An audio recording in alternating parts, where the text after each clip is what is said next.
Welcome back to my mini vlog. હું છું રીમા ભટ્ટ અને અત્યારે અમે જઈએ છીએ હરીફરીને અમારી વાડીએ.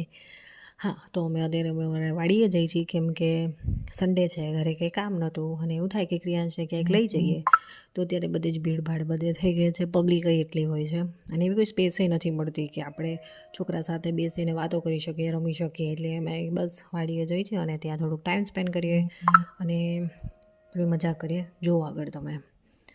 અને બસ આ મારી જીપ ફસાઈ ગઈ હતી, એ તો કાઢી નાખી હતી મહા મહેનત કરીને. અને આ અમારા ખેતરનો વ્યૂ છે. અત્યારે અમે ખેતરે ચણા વાયા છે. અમે અત્યારે બનાવી છીએ ચૂલાની ચા. અમારી ચા બને છે, ચા. મમ્મી આ ચા પીવે છે આ વ્યક્તિ.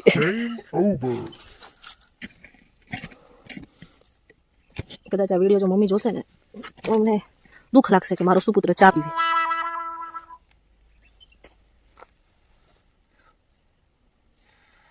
ઉબલતી નથી તારી ચા. શાંતિ રાખને, કોઈ પૂઠું ના કાપે.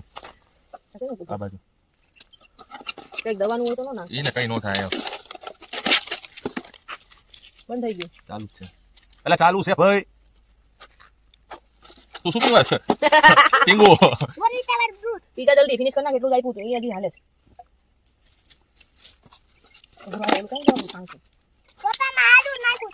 ના નથી નાખ્યું.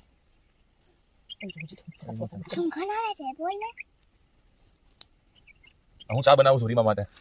મારા માટે નહીં, એના માટે. પૂઠું નાખ દે ને ઓલું. દેશી ચૂલાની ચા કેવો મસ્ત વ્યૂ છે, તમને બતાવું ગાઈઝ. મારો હાલ હવાલ તો જો. અને અમારી જીપ ફસાઈ ગઈ ને પછી એનો હાલ હવાલ હમણાં હું તમને બતાવું. મેં તો જીપ બતાવી દે તમને કેવી થઈ. અને અમારી ચા બની છે, ચા. અને આ તું શું પીવસ? પૂઠું નાખે ઓલું જલ્દી.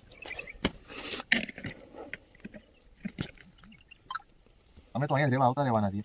ક્રિયાંશ છે ને વધવાનું રહેશે. આવજો તું. કેમ કે રીમાને અહીંયાનું જીવન બહુ જ ગમે છે. મારા બાપાના ઘરે વાડી હતી, મેં બધું જ માણેલું છે એટલે મને ગમે આવું બધું. બધું આવડે છે. સિટીમાં રહેતા ગામડામાં ઓલી કાંઈ બાજુ પાછા પડી એમ નથી અમે. મારા પપ્પા અને દાદાને અહીંયા 175 વીઘા વાડી છે. કેટલી? 175. રીમા પહેલેથી કરોડપતિ જ છે. યસ. હવે બની ગઈ હા, છે. હજી નથી બની. હજી હાથી નાખવાની. બની ગઈ છે. હવે તો તું જો ગામડાનો અસલ ઉભરો લાવું છું. Look at this. કાગળ નાખ. રીમા ચા પીવે છે, મારી બનાવેલી. કેવી બની છે ચા? એક નંબર. તાકાત વાળી ને. કેવું મકાન હતો આપ ડેડી ને? ચાખી જોશો કેવી થાય. ના નથી ચાકવી, તું પી લે. ખોટો માણસ છે, એની ચા એને અહીંયા રાખી છે. હું વિડિયો બંધ કરી શકે ઈનો બધે લેવાય ચાપી હવે. છે. ઈનો લેવાય. પી લે ને તમ તારે. અહીંયા આવીને પી. સાહેબ બેઠો છે. અહીંયા આવીને પી, મારા સમછાયાનો.